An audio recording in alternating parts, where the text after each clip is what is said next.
Blessed good morning po sa ating lahat. Good morning po. Okay, palapakan po natin si Lord sa umaga po ito. By the way, nagkamali po pala ako doon sa ating 21 days Bible Reading Challenge. 365 po pala yun. Kaya, ibig sabihin po, just continue po your Bible reading every day. Yun naman po yung purpose ng ating Bible Reading Challenge po para makasimula tayo ng habit sa mga nakaputol, ng habit sa pagbabasa ng Bible. At sa mga patuloy na nagbabasa po ng Bible ay mapalalim pa po ang inyong pag-aaral po ng salita po ng Panginoon. Kaya 365 days po talaga yun, yung ating Bible Reading Challenge. Amen. Handa na ba tayong makinig ng salita ng Diyos? Amen. Every February is Love Month. Kaya, ang ating pong topic po ngayong buwan is love, no? Very simple po yung ating tema. Ang tema po natin, ang series po natin sa month po na ito is Love Today, no? Love Today. Lahat naman tayo po ay nagmamahal. Of course, tayo po, okay, of course, tayo po ay kailangan pa pong lumago sa pagmamahal sa Diyos at pagmamahal po sa kapwa. No? And sometimes, ang problem natin ay hindi yung pagmamahal, no? Most of the time, ang problem natin ay tama ba yung ating the way ng ating pagmamahal.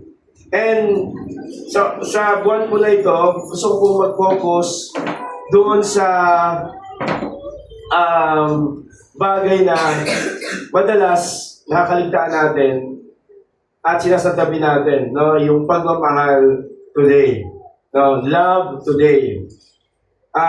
Madalas tayo ang pinagsisisihan natin is yung magbigay tayo ng pagmamahal ng agad-agad, di ba? Yung bang naantalang pagpapahayag ng pagmamahal, doon tayo minsan nagkakamali. Yung bang parang dinidelay natin yung pagmamahal. Pinipili nating pigilan ang pag-ibig, no? Na minsan na dapat nating ibigay sa ating kapwa. Kaya, excuse me. Kaya habang may pagkakataon po, ang encouragement natin is magmahal tayo. No? Sapagkat ang pag-ibig na, ito po, tandaan po natin, no? Ang pag-ibig na pinagpapaliban ay maaring maging pag-ibig na pagsisisihan. Okay? Ang pag-ibig na ipinagliliban, dinidelay, hindi pinapahayag na ngayon, no? Ay maaring pag-ibig na pagsisisihan. Di ba? Madalas, ang senaryo nito is sa sementeryo, di ba? May mga tao na namatayan, tapos sasabihin nila, sana, binuhos ko na sa iyo nung buhay ka pa yung pag-ibig ko sa iyo. Di ba? Kaya, ang encouragement natin sa buwan po na ito is magmahal tayo ngayon na. Diba? Ngayon po ang oras ng ating pagmamahal. Kaya sabi diyan, if we want to be like Christ, we must love now, not later. If we want to be like Christ, we must love now, not later. Paano ba tayo minahal ng Diyos? Noon, ngayon, at walang hanggan, no? Ang pagmamahal ay pinapractice po today, hindi po bukas. Ang Bible po, ang salitang love sa Bible, ang utos, to command, na to love is, hindi po siya nasa future tense, kundi nasa present tense po siya. It is something na pinapractice po today. Kaya, love today, not someday. Sabihin mo nga sa katabi mo, love today, not someday. Bakit po? Bakit? Kasi, someday, alam niyo, pakinggan niyo po itong mabuti, no? Someday is one of the most dangerous words in the Christian life. Yung salitang, tsaka na lang. isa sa mga delikadong salita sa tao, sa buhay natin. Yung salitang someday. Yung bang salitang someday, I'll apologize. Bukas na lang ako, hingi ng tawad. Bukas na lang ako, magpapatawad.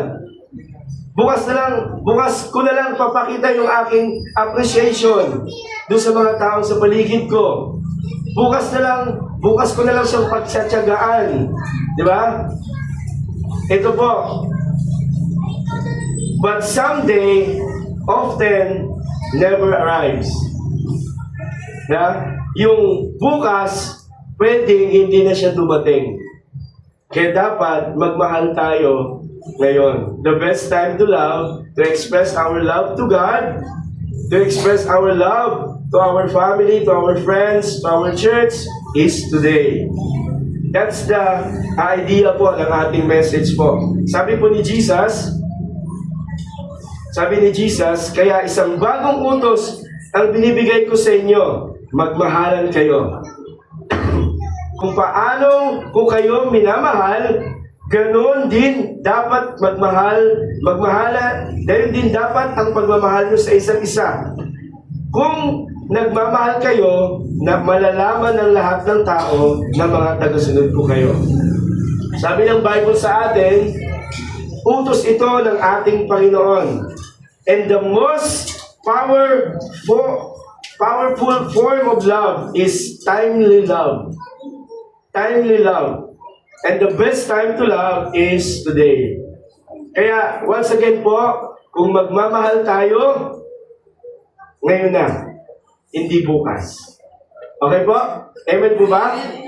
Sige po, tayo po muna sandaling yumuko at manalangin. Aming Diyos, salamat po sa oras na ito, sa malayang pagkakataon na mag-aaral na yung salita. Hiniling po namin, nabigyan niyo po kami, Lord, ng pandinig, ng puso na maintindihan at tanggapin po ang iyong salita. As we study this topic, Lord, about love, we pray, Lord, that we understand truly yung pagmamahal niyo po sa amin at kung paano po namin ito ibabahagi sa iba.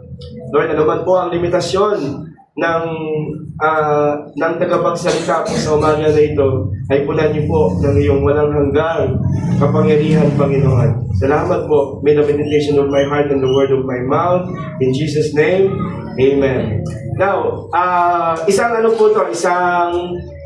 buwan po itong pag-aaral, no? Love Today. And simulan po natin sa kay God. Love God today. Now, love God today. Kasi, ang love po ay dapat magsimula tayo sa Diyos. Kasi hindi natin maiintindihan, mai-express ang totoong pag-ibig kung hindi natin naiintindihan yung pag-ibig ng Diyos at kung paano din natin mamahalin ng Diyos. Kaya, when our love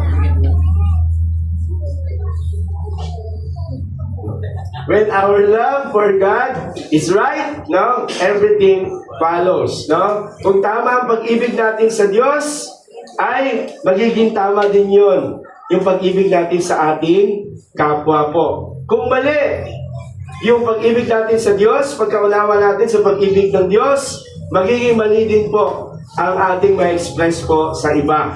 Kaya, sa ating binasa sa Deuteronomy chapter 6, sabi diyan, Hear, O Israel. Ito po yung tinatawag ng Israel na Shema. Shema confession. Sa Deuteronomy 6, no?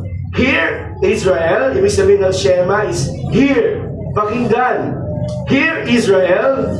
The Lord our God, the Lord is one. Okay, thank you. Actually, may tuloy ako dito. Well, thank you. Dalawa. You shall love the Lord your God with all of your heart, and with all of your soul, and with all of your might. And these words that I command you today shall be in your heart. Notice po, this is a command. And utos po ito, inuutos sa bansang Israel, sa mga tao sa Israel, na mamahalin nila ang Diyos. Hindi bukas, kundi ngayong araw po na ito. Now, tignan po natin, no? Ano po, tatlong bagay ang gusto ko po matandaan po natin sa umaga na ito. Una is, love today protects us from idolatry. No? Love today protects us from idolatry. Tingnan muna natin yung sa verse 4. Hear, O Israel, the Lord our God, the Lord is one. The Lord is one. Now, ano ibig sabihin yan, Pastor? The Lord is one. Tayo po, naniniwala tayo na ang Diyos po ay meron tayong iisang Diyos at meron po siyang tatlong persona. God the Father, God the Son, and God the Holy Spirit. Pero, ang Diyos po ay iisa. Kahit po merong tatlong persona, sabi dyan is the Lord is one. Para maintindihan natin yung Trinity po. Actually, hindi naman talaga natin kayang intindihin yun, yung Trinity. At hindi ko rin po kayang ipaliwanag po yun ng lubusan. Ano lang, idea lang. Yung tandaan natin yung salitang, the Lord is one. One. Bakit? Akala ko ba? Father, my Son, my Holy Spirit. Bakit the Lord is one? Yung ginamit na word na one dyan, dalawa kasi ang word na one sa Hebrew. Yung isa is yung Yahid. Yung Yahid, ibig sabihin niya is only one. Only one. Ito po ay ginamit sa Deuteronomy chapter 22 verse 2. Yung sinabi ng Bible na si Abraham ay merong isang anak. Only one son. Sino anak niya? Si Isaac, no? Pero, ang ginamit dito sa Deuteronomy chapter 6 verse 4 is yung Echad. Yung Echad po ay magkaiba sila ng meaning, no? One, pero unified or unique. Yun po ibig sabihin ng salitang one dyan. For example po, bibigyan ko po kayo ng example. Sa Genesis chapter 2 verse 24, sabi doon, yung mag-asawa daw po, lalaki at babae, magsasama sila and they will become one. Ang ginamit doon ay Echad. Babae, lalaki, dalawa sila, pero kinukonsider sila na iisa. Kasi ang idea doon ay iisa na. Kaya nga sa mag-asawa, iisa na dapat Iisa. Hindi na magkahiwalay. Hindi na magkasalungan. Dapat nagkakaisa. Kasi yun po ay ibig sabihin ng idea ng Echad. No? And ano pa po? For example po, yung tabernacle sa Exodus chapter 26 verse 6. Yung tabernacle po, isa lang po ang tabernacle. Pero ang tabernacle ay merong tatlong part. No? The outer part, the holy place, and the holy of holies or most holies. Pero iisa lang po yun. Doon po ginamit yung salitang Echad. Yun po, ibig sabihin na dyan na the Lord is one. God the Father, the Son, and the Holy Spirit, they are one. They are one. Bakit mahalaga ito sa love? Bakit ito mahalaga sa relationship? Kasi ang sabi ng Bible, God is love.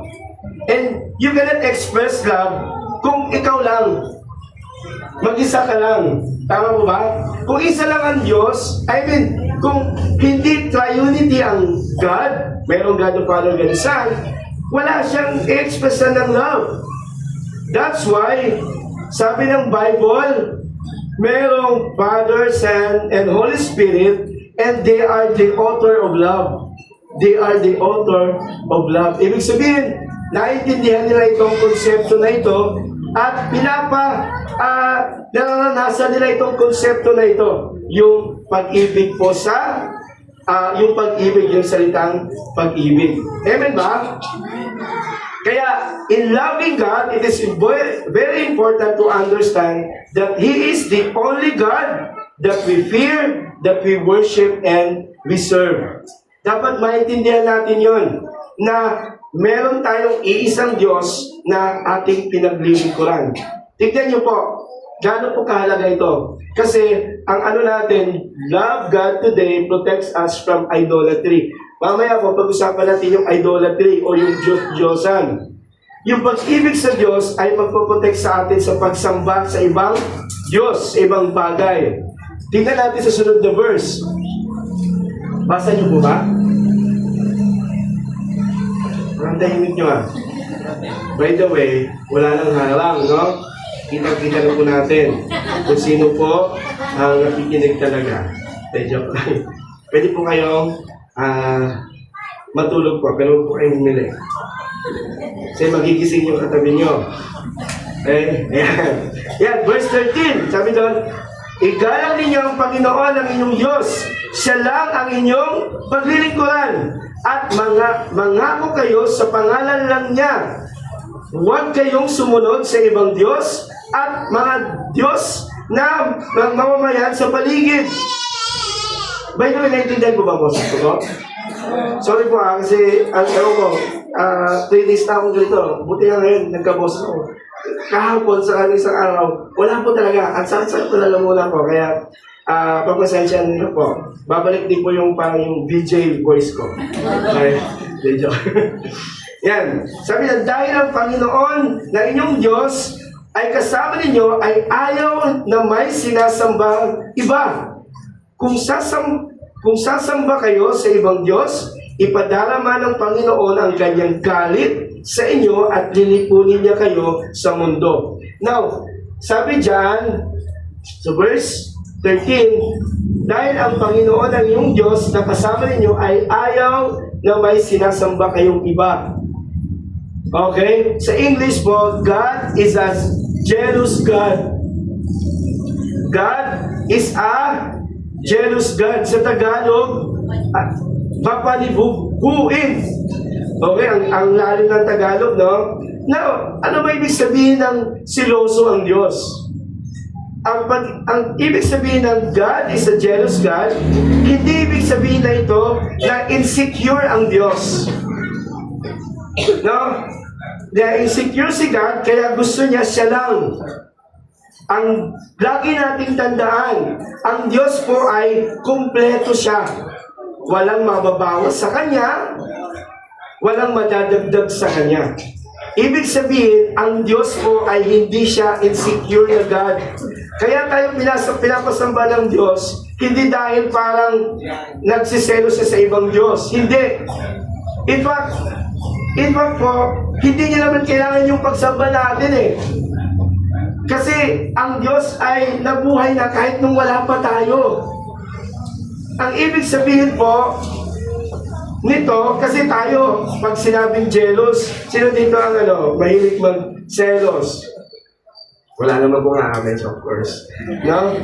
No. Na bakit ba gusto, for example, no? Bakit ba tayo nagsiselos? Bakit tayo nagsiselos? For example, sa may mga may asawa, no? Nagsiselos tayo kasi minsan, parang kunwari, yung asawa natin, napatingin sa iba. O, iba na naman tumitingin ka sa iba. Di ba? Hindi napatingin na naman, di ba? Pero isip natin, jealous tayo. Siguro kaya ka tumitingin doon dahil mas maganda siya sa akin, no? O kaya mas sexy siya sa akin, no? O kaya naman, ganito, di ba? Nagsiselos tayo kasi parang na-insecure tayo. Kasi parang napapatingin sa iba. No? Hindi ganun ang Diyos. Ayaw ng Diyos na sumaba tayo sa iba, hindi dahil kulang siya sa atensyon. Ang Diyos po ay kumpleto na. At hindi rin ibig sabihin na selfish siya, na wala siyang ibang iniisip kundi sarili niya. Ang ibig sabihin po nito, na ang Diyos po, ang pag-ibig ng Diyos sa atin ay covenantal po, relational. Ang Diyos po ay nakipagtipan sa atin at gusto niya na maranasan natin yung pag-ibig niya ng buo po. Naintindihan po ba natin? Covenant yung ating pag-ibig sa Diyos. For example, sino dito may mga asawa? Wala na po? Kaya wala na po kanina lang. For example, may mga asawa po. Sasabihin sa'yo ng asawa mo, okay, ganito ha, mahal na mahal kita. Mahal na mahal kita. Ang pagmamahal ko sa iyo is 99%. 99%. Basta, 99%. Bakit 99%? Kasi yung 1% itong sa ex ko. Payag ba kayo? Payag kayo? Sa may mga asawa? No? Siguro, baka manggigil ka, no? Hindi, di ba? Kasi, meron kayong kasunduan. Meron kayong nangako kayo sa isa't isa na mamahalin mo siya ng buong puso. Wala nang iba. Kaya nga, not only number one, but the only one. Ang tawag po natin doon is covenantal love. At the moment that you decide, sensya po kayo. Ito po talaga yung effects ng bago nating setup. May mga umuugong. Di ba sa Old Testament, ganun kasi may mga nandito po yung presensya ng Diyos. Okay, dito na nga ako. Okay po. Pampagising lang po yan. Yan, no? Kaya kung mamahalin natin ang Diyos ng buo at tapat, ito naman may kasamang blessing na dadalo po sa ating relasyon. Amen po ba? Ang sabi ko sa sunod na verse, sa darating na panahon, kung magtatanong ang inyong mga anak, ano po ba ang ibig sabihin ng mga katuruan? Tuntunin at kautusan ng Diyos ng Panginoon ang ating Diyos. Sasabihin niyo sa kanila, mga alipin, kami noon sa naghari ng Ehipto, pero inilabas kami noon ng Panginoon sa magitan ng kanyang kapangyarihan. Ano ibig sabihin niya, no? Bakit natin mamahalin ang Diyos? Kasi siya po ang unang nagmahal po sa atin. We love God because He first loved us. Kaya sabi doon, bakit natin mamahalin ang Diyos? Pag nagtanong yung mga anak natin, bakit natin paglilingkuran ng Diyos? Tandaan mo palagi, anak, na tayo dati, alipin tayo sa Ehipto for 130 years. Mga alipin tayo. Wala tayong ganitong blessing dati. Pero, iniligtas tayo ng Panginoon. Kaya naman, hindi yun selfishness. Kasi si Lord ang unang nagmahal po sa atin. At kahit nga hindi natin mahal ang Diyos minsan, hindi pa rin nagbabago ang pag-ibig ng Panginoon sa atin. At paano ba pinadama ng Diyos yung kanyang pag-ibig? Basahin nga po natin 1 John 4:19.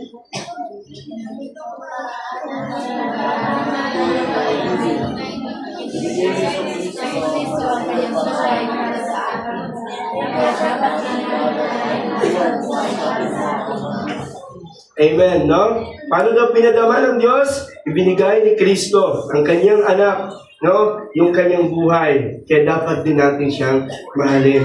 Kaya si Lord, deserve niya yung ating buong pagmamahal po talaga.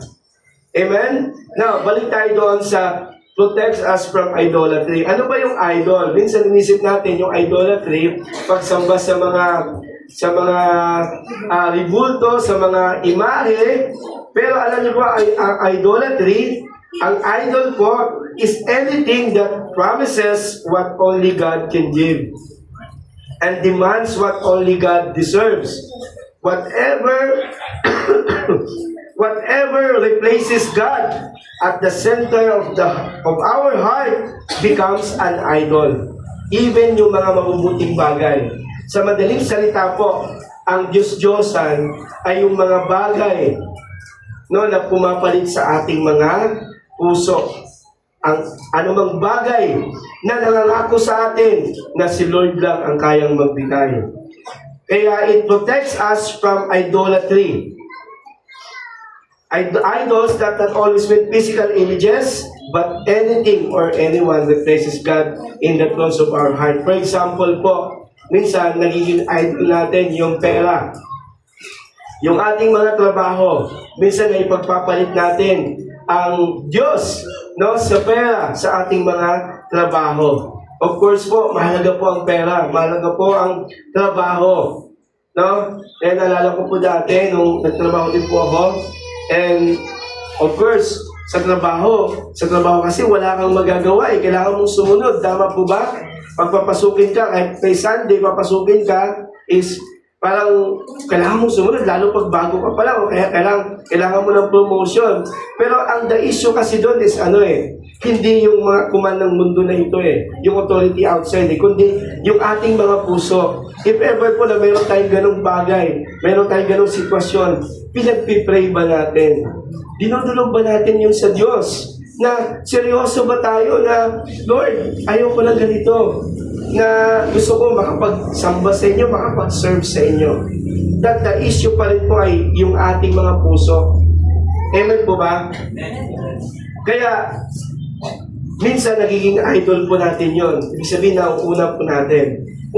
Ano pa ba? Yung family, minsan ang una po natin. Minsan, nakakalimutan natin, sinasamba natin, kaya sinasatabi natin ang Diyos, no, dahil sa ating pamilya. Minsan po, ang ministry. Kaya ako po, ang philosophy ko po sa ministry o sa buhay is tatlong bagay. Let me share po.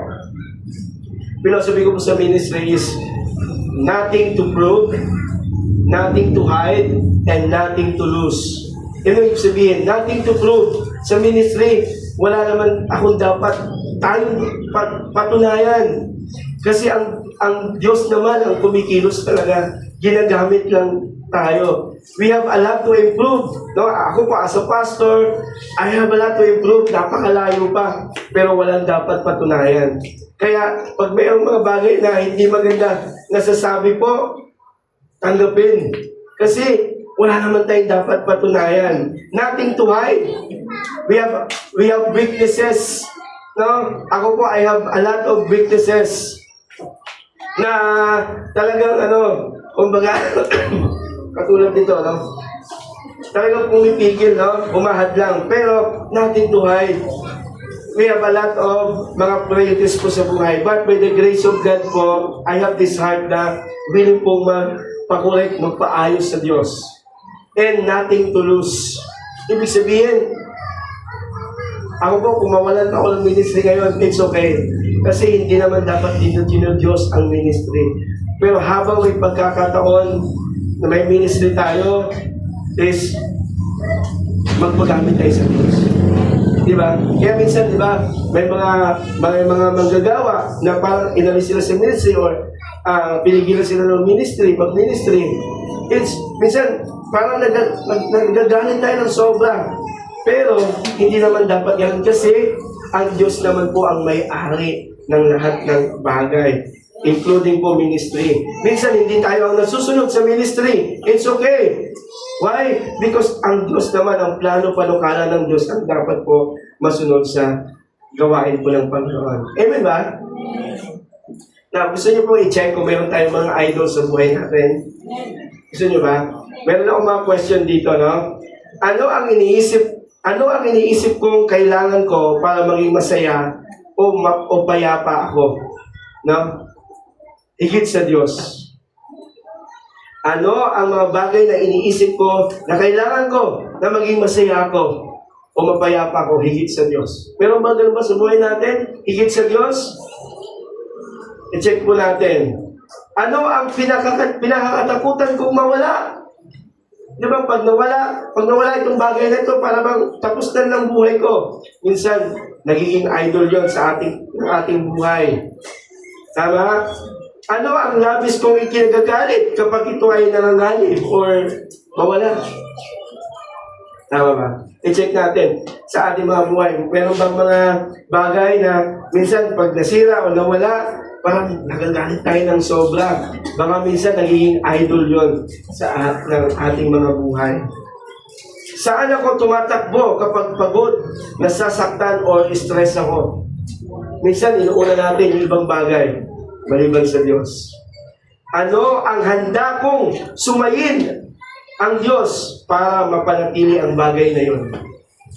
It's a very personal question po na dapat tayong mag-reflect, no? Minsan cellphone nagiging idol. Lagi nating kasama, lagi nating Ang minsan nga, maiwala yung asawa natin, huwag lang yung cellphone, anak na rin, di ba? Asa na yung cellphone, di ba? Parang gano'n. Kaya, alam niyo po, to check, no? To check, lalo sa mga kabataan, no? Minsan nagiging idol natin to. Gusto niyo malaman sa mga kabataan na hindi niyo nagiging Diyos-Diyosan to? Try niyo wag mag-cellphone ng sambuan. No? Kung kaya natin. Ano lang po yung suggestion lang yun, no? Pero, ang sinasabi lang po natin, yung mga mabubuting bagay, minsan, mas inuuna natin kaysa Diyos.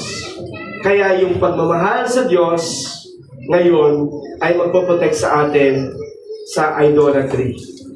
Bakit po mahalaga ito? Kasi ang idol po provides temporal happiness only, not eternal or permanent happiness. Ang idol po, yung mga bagay sa buhay natin, kung hindi tayo mag-iingat, pwedeng maging alipin tayo nito. Pwede tayo maging alipin ng pera, pwede maging alipin ng relasyon, pwede tayo maging alipin ng material na bagay kung hindi po tayo mag-iingat. Of course po, don't get me wrong. Si God, gusto niyang ibigay sa atin itong mga bagay na ito. Pero wag lang natin ipagpalit itong mga bagay na ito sa Diyos. Amen ba? Ngunit, kung ang pag-ibig natin sa Diyos, si Lord ang una natin, panigurado po, meron tayong security sa ating mga buhay. Ngunit ang pag-ibig ng Diyos ay masisecure ka. Kahit anong kahinaan natin, hindi ito makakabawas sa pag-ibig niya. Ang pag-ibig ng Diyos ay magpapalaya sa lahat ng ating takot na kahit kailanman hindi tayo iiwan at pababayaan ng ating Panginoon. Ang pag-ibig ng Diyos ay magbibigay sa atin ng kapayapaan sa gitna ng problema na lagi mo iniisip na ang Diyos ay may kontrol sa lahat ng sitwasyon. Amen? Kaya, anong sabi natin?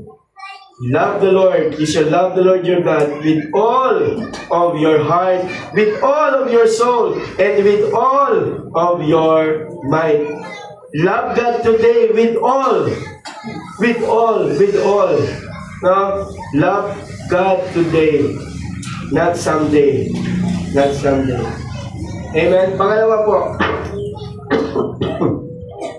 Pangalawa, basahin nga po natin.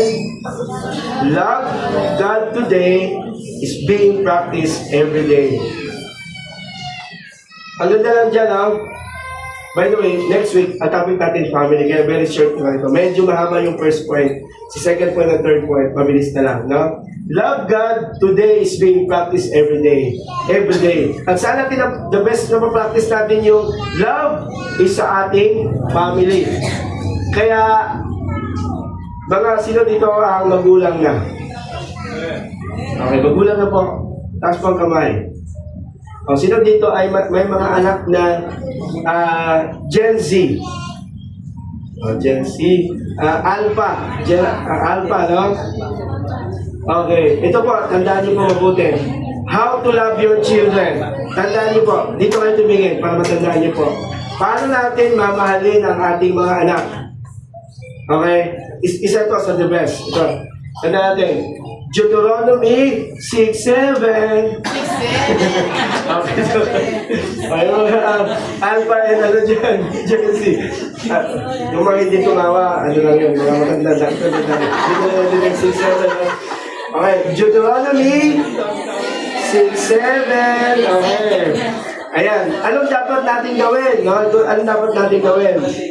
Ituro ninyo, by the way, bago ko sabihin, kahapon po, magandang mo ng conference, no? And, ang planning natin nandun is, yung workshop ng kabataan. At sabi doon, sa pag-aaral daw, Gen Z and Alpha, sabi ng Stanford studies, no? Na ang pinapaniwalaan ng Gen Z at Alpha is yung mga taong pinagkakatiwalaan po nila. Not the online. Not the online. But, of course, kung hindi tayo magtutulong sa kanila, yun ang paniniwalaan nila. Yun ang babasa nakita nila sa online. Kaya dapat, we need to be intentional. And how to do that? Tandaan natin itong Deuteronomy. Okay. Okay. Ituro ninyo, basahin natin. Ituro ninyo ito sa inyong mga anak. Basahin niyo po natin, yung pagmamahal daw sa Diyos ay anong dapat natin gawin? Basahin po natin. Ituro ninyo ito sa inyong mga anak. Pagsasabi ninyo ito, pagpapalagay na sa inyong mga bahay, at pagpapalagay, pagpapalagay, at pagpapalagay kayo. Amen. Sabi dyan, ituro, no? Ibig sabihin, paano tayo magtuturo kung tayo hindi natin alam? Dapat tayo muna, mga magulang, mahal natin ang Diyos. Inaaral natin, sumusunod tayo sa Diyos. At matuturo natin yon sa iba. Ano pang sabi? Basahin po natin.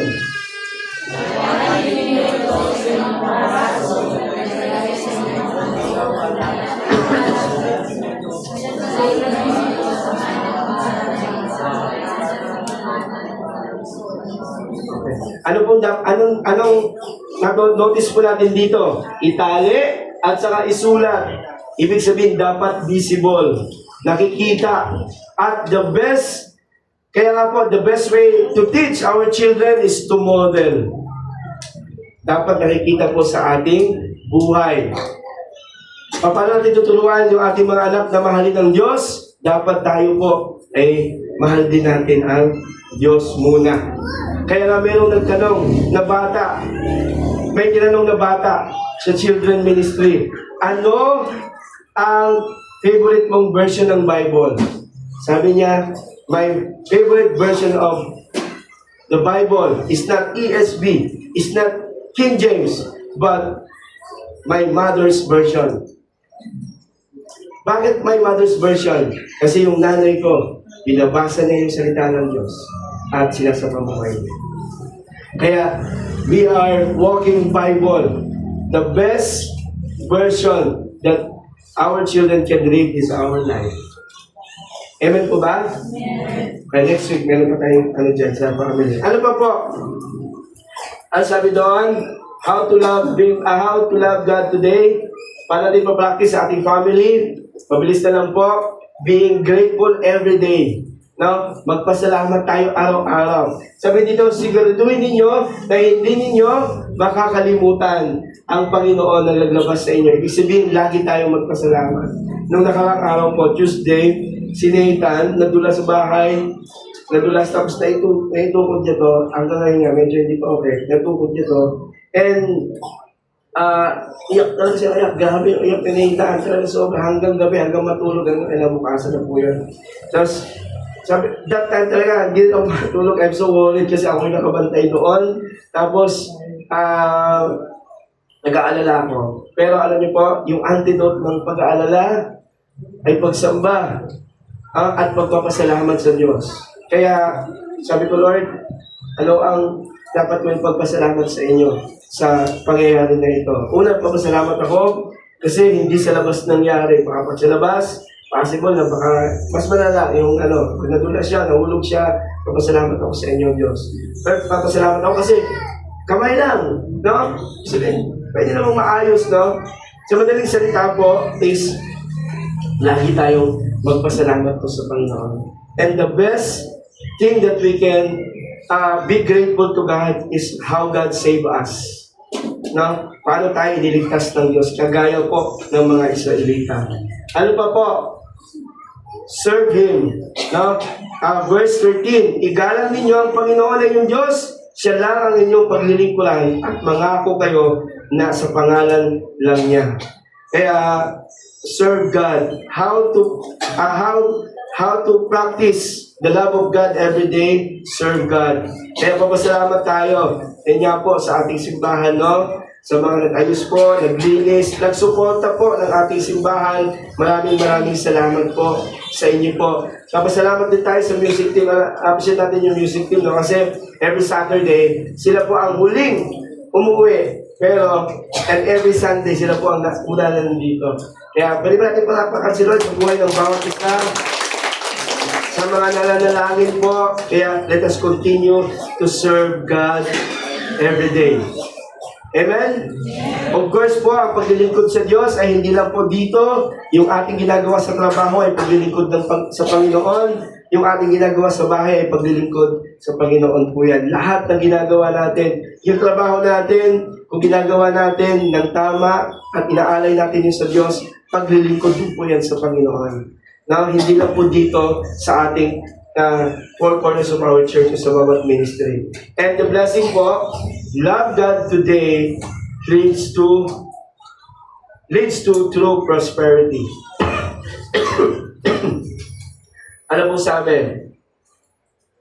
Sabi sa Deuteronomy chapter 6, 24 to 25, inutusan kami ng Panginoon na sundin namin ang lahat ng mga tuntunin ito at gumalang sa Kanya ng ating Diyos. Para lagi kaming maging maunlad at mabuhay ng matagal gaya ng nangyari ngayon. Inutusan ng Diyos ang Israelita na mahalin siya, no? Para pagpalain ng Diyos ang kanyang bayan. Ang ganda lang ng promise, no? Para lagi kaming maging maunlad at mabuhay ng matagal. Mga kapatid, ang pagmamahal sa Diyos, ang pagsunod sa Diyos, ay palaging merong kalakip na pagpapala, totoong pagpapala. Last week, discuss natin yan. At kung susundin lang natin mabuti ang lahat ng mga utos na ito ng Panginoon na ating Diyos, gaya ng inutos sa atin, magiging matuwid tayo sa Kanyang paningin. Magiging matuwid tayo sa Kanyang paningin. And this is impossible po without Christ. Itong bagay na ito, magiging matuwid sa Kanyang paningin. Paano ba tayo naging matuwid sa paningin ng Diyos? Hindi po dahil sa ating pagsunod, yung ating pagmamahal sa Diyos, kundi dahil sa pagmamahal ng Diyos sa atin at ang sa pagsunod ni Kristo po.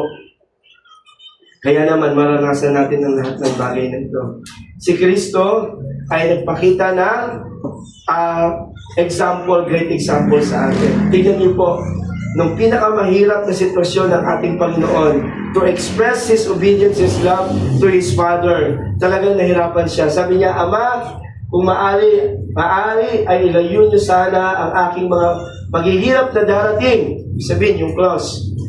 Ngunit hindi ang kalooban ko ang masunod, kundi ang kalooban niyo. Ibig sabihin, mga kapatid, the promise of God is fulfilled in Christ. In Christ, we can receive and experience the fullness of God's blessing because of Christ. Because of the love of Christ, because of His life and death, His suffering, His sacrifices. Kaya naman, God will bless us. And we can able to love God because of Christ also, dahil sa kanyang pinagdama niya sa atin. Kaya mga kapatid, love God. Not tomorrow, not someday, not later, but love God today. Amen? Palakpakan po natin ang Panginoon. Ngayon po, Communion Sunday natin,